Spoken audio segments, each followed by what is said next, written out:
Hi hello வணக்கம். பீகாரில் உள்ள சீதாமர்ஹியில் சீதா தேவிக்கு கோயில் கட்டப்படும் என மத்திய உள்துறை அமைச்சர் அமித்ஷா வாக்குறுதி அளித்துள்ளார்.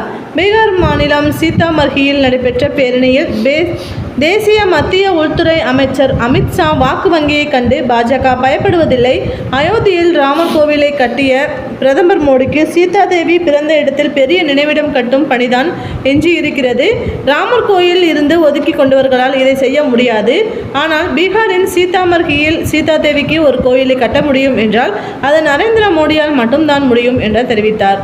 இந்து புராணங்களின்படி ராமரின் மனைவியான சீதை அரசர் ஜனகர் சீதாமர்ஹிக்கு அருகில் உள்ள வயலில் உழுது கொண்டிருந்த போது ஒரு மண் பானையில் இருந்து உயிர் பெற்றார் என நம்பப்படுகிறது.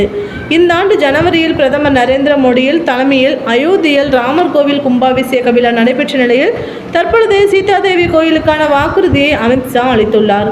பீகாரில் உள்ள 40 தொகுதிகளில் சீதாமர்ஹி தொகுதிக்கு மே 20 தேதி 5ஆம் கட்ட மக்களவைத் தேர்தலின் போது வாக்குப்பதிவு நடைபெறுகிறது. பீகாரில் மொத்தமுள்ள 40 தொகுதிகளில் பாஜக தலைமையிலான கூட்டணியில் பாஜக 17 இடங்களிலும், ஐக்கிய ஜனதா தளம் 16 இடங்களிலும், லோக் ஜனசக்தி கட்சி 5 இடங்களிலும், ஹிந்துஸ்தானி அவாம் மோர்ச்சா மற்றும் ராஷ்டிரிய லோக் மோர்ச்சா தலா 1 தொகுதிகளிலும் போட்டியிடுகிறது.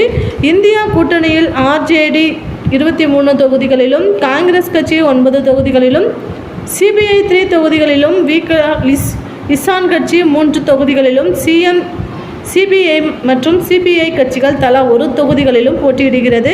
2019 மக்களவைத் தேர்தலில் பீகாரில் மொத்தமுள்ள 40 இடங்களில் 39 இடங்களில் பாஜக தலைமையிலான தேசிய ஜனநாயக கூட்டணி வெற்றி பெற்றது. காங்கிரஸ் 1 இடத்தில் மட்டும் வென்றது.